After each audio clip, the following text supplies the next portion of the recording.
আসসালামু আলাইকুম ওয়া রাহমাতুল্লাহি ওয়া বারাকাতুহু। প্রিয় শিক্ষার্থীবৃন্দ, আমরা আজ কথা বলবো রাজশাহী বোর্ড ২০২৪ এর গুরুত্বপূর্ণ একটা সৃজনশীল প্রশ্ন নিয়ে। আমরা দেখতে পাচ্ছি এখানে একটা সংক্ষিপ্ত উদ্দীপক দেওয়া আছে। নেপালে তীব্র মাত্রার ভূমিকম্প হওয়ায় ক্ষতিগ্রস্ত অমুসলিম দেশের জনগণকে সাহায্য করার জন্য বাংলাদেশ সরকার খাদ্য, ডাক্তার ও ঔষধ সামগ্রী দিয়ে সাহায্য করে। নেপালে তীব্র মাত্রার ভূমিকম্প হয়েছে।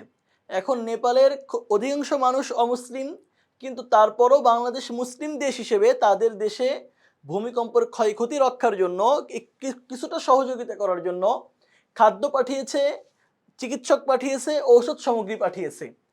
পার্শ্ববর্তী রাষ্ট্র মিয়ানমারের নির্যাতিত রোহিঙ্গা মুসলিমদের বাংলাদেশ খাদ্য, নিরাপত্তা ও আশ্রয় দিয়ে সাহায্য করেছে, যেটা বিগত কয়েক বছর ধরে বাংলাদেশ সরকার করে আসছে। আচ্ছা, এখন আমরা প্রশ্নটা দেখি, তাকওয়া কাকে বলে? খ নম্বর প্রশ্ন হলো, ইসলামের লজ্জাশীলতার গুরুত্ব ব্যাখ্যা করো।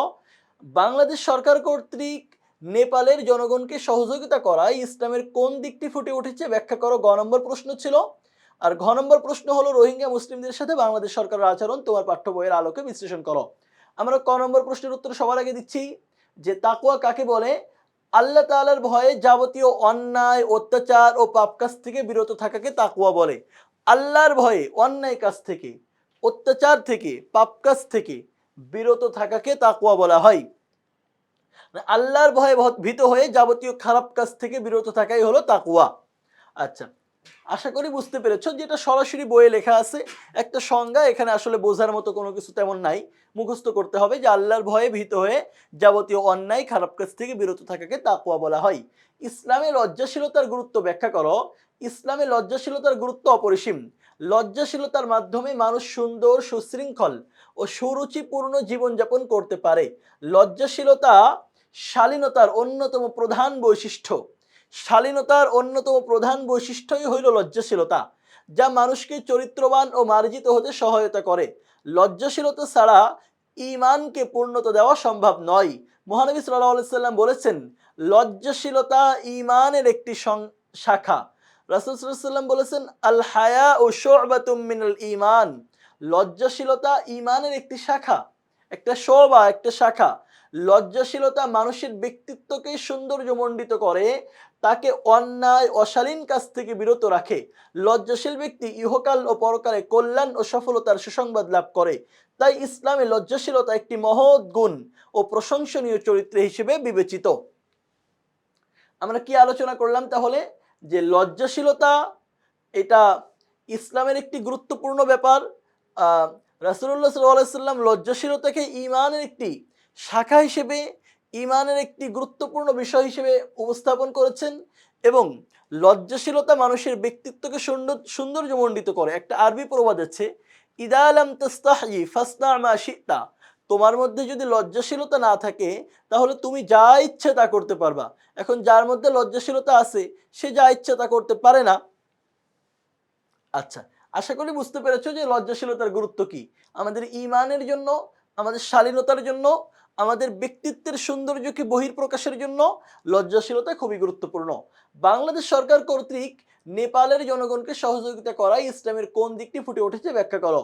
বাংলাদেশ সরকার কর্তৃক নেপালের জনগণকে সহযোগিতা করায় ইসলামের সম্প্রীতি ফুটে উঠেছে। সাম্প্রদায়িক সম্প্রীতি হলো বিভিন্ন সম্প্রদায়ের মানুষের মধ্যে পারস্পরিক ভালোবাসা, সহনশীলতা, সহযোগিতার বন্ধন। আমাদের সমাজে নানা ধর্ম, বর্ণ, জাতির মানুষ একসঙ্গে বসবাস করে, প্রত্যেকেই একটি করে সম্প্রদায়ের অন্তর্ভুক্ত। এসব সম্প্রদায়ের মধ্যে ঐক্য, সংহতি ও সহযোগিতার মনোভাবই সাম্প্রদায়িক সম্প্রীতির মূল ভিত্তি। আমরা বলছি কি যে আমরা এক সমাজে আসলে নানা ধর্মের, নানা বর্ণের, নানা জাতের মানুষ বসবাস করি। সবার মধ্যে ঐক্য, সংহতি, সহযোগিতার মনোভাবটাই হলো সাম্প্রদায়িক সম্প্রীতি। এবং এইটাকেই সাম্প্রদায়িক সম্প্রীতির মূল ভিত্তি বলা হচ্ছে, যে সব ধর্মের, সব বর্ণের, সব জাতির মানুষের মধ্যে ঐক্য, সংহতি আর সহযোগিতার মানসিকতা, এটাকেই বলা হচ্ছে সাম্প্রদায়িক সম্প্রীতির মূল ভিত্তি। এই মূল্যবোধের বাস্তব প্রতিফলন দেখা যায় বাংলাদেশ সরকারের মানবিক কর্মকাণ্ডে। প্রাকৃতিক দুর্যোগে ক্ষতিগ্রস্ত নেপালের অমুসলিম জনগোষ্ঠীর সহায়তায় খাদ্য, চিকিৎসা, ওষুধ সামগ্রী পাঠানো সাম্প্রদায়িক সম্প্রীতির এক উজ্জ্বল দৃষ্টান্ত। এতে প্রমাণ করে যে ধর্ম বা জাতিগত পরিচয়ের ঊর্ধ্বে উঠে, ধর্মীয় পরিচয়ের ঊর্ধ্বে উঠে, জাতিগত পরিচয়ের ঊর্ধ্বে উঠে মানবতার কল্যাণে এগিয়ে আসাই প্রকৃত শিক্ষা। বাংলাদেশ সরকার এই মানবিক শিক্ষায় অনুপ্রাণিত হয়ে তাদের বিভিন্ন কার্যক্রমের মাধ্যমে সাম্প্রদায়িক সম্প্রীতির এক অনন্য উজ্জ্বল ও প্রশংসনীয় দৃষ্টান্ত স্থাপন করেছেন। নেপালের মানুষ অমুসলিম, কিন্তু প্রাকৃতিক দুর্যোগের কারণে তারা যখন ক্ষতিগ্রস্ত হয়ে পড়েছে, আমরা সব কিছুর ঊর্ধ্বে উঠে সবার সাথে সহাবস্থানপূর্ণ একটা ব্যাপারকে সামনে এনেছি, যেটাকে আমাদের বইয়ের ভাষায় বলা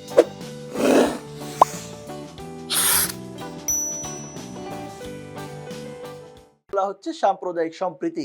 যে তারা যে ধর্মেরই হোক না কেন, তারা যে বর্ণেরই হোক না কেন, তারা যে জাতির হোক না কেন, তারা এখন বিপদে পড়েছে, আমরা তাদেরকে সহযোগিতা করছি। এটা হলো সাম্প্রদায়িক সম্প্রীতি। আশা করি বুঝতে পেরেছো। দেখো, ইসলাম ধর্ম কিন্তু সাম্প্রদায়িক সম্প্রীতি শেখায়।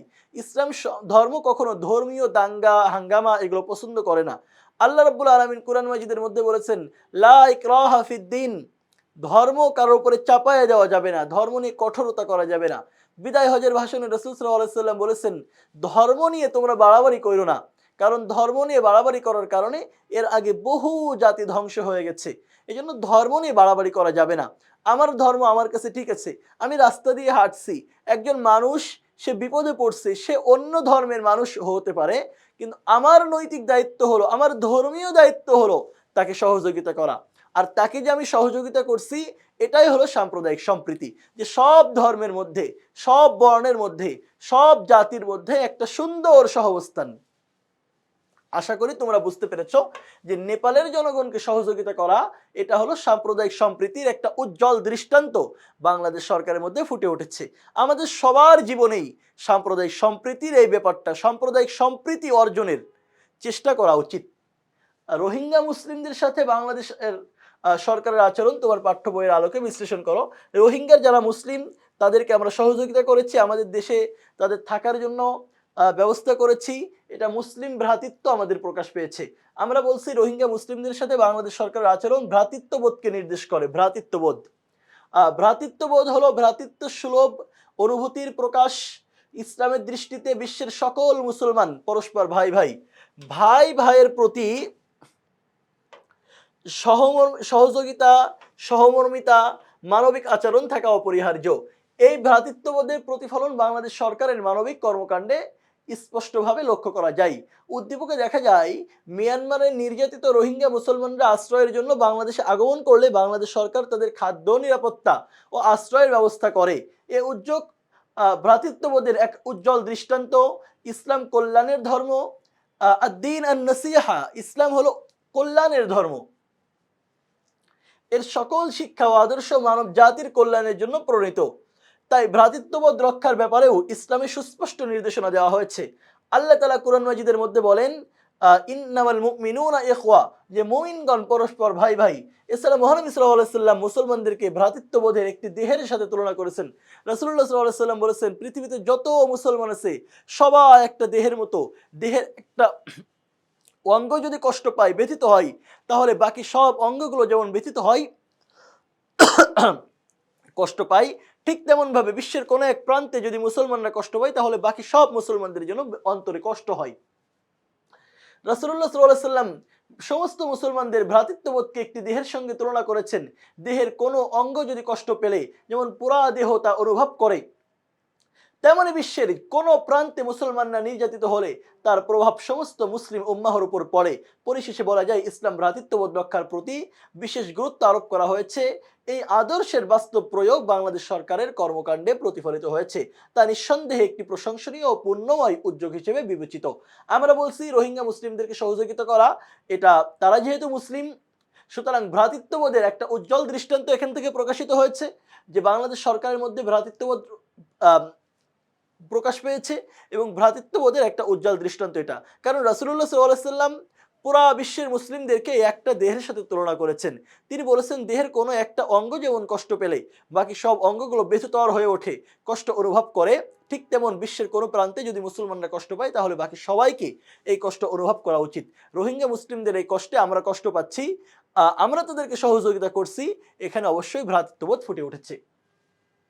তাহলে রাজশাহী বোর্ডের এই সৃজনশীল থেকে আমরা 4টা ব্যাপার নিয়ে তোমাদের সাথে কথা বললাম। আমরা বললাম তাকওয়া কাকে বলে, আল্লাহর ভয়ে ভীত হয়ে যাবতীয় খারাপ কাজ অন্যায় কাজ থেকে বিরত থাকা, এটা হলো তাকওয়া। ইসলামে লজ্জাশীলতার গুরুত্ব ব্যাখ্যা করো। আমরা লজ্জাশীলতার গুরুত্ব বলেছি যে লজ্জাশীলতাকে রাসূলুল্লাহ সাল্লাল্লাহু আলাইহি সাল্লাম ঈমানের অঙ্গ হিসেবে উপস্থাপন করেছেন। আর লজ্জাশীলতা মানুষের ব্যক্তিত্বকে সৌন্দর্যমণ্ডিত করে। আর যার মধ্যে লজ্জাশীলতা আছে তার মধ্যে শালীনতা অবশ্যই থাকবে, কারণ লজ্জা যার মধ্যে নাই সে যা ইচ্ছে তা করতে পারে, কিন্তু যার মধ্যে লজ্জা আছে সে যা ইচ্ছা তা করতে পারে না।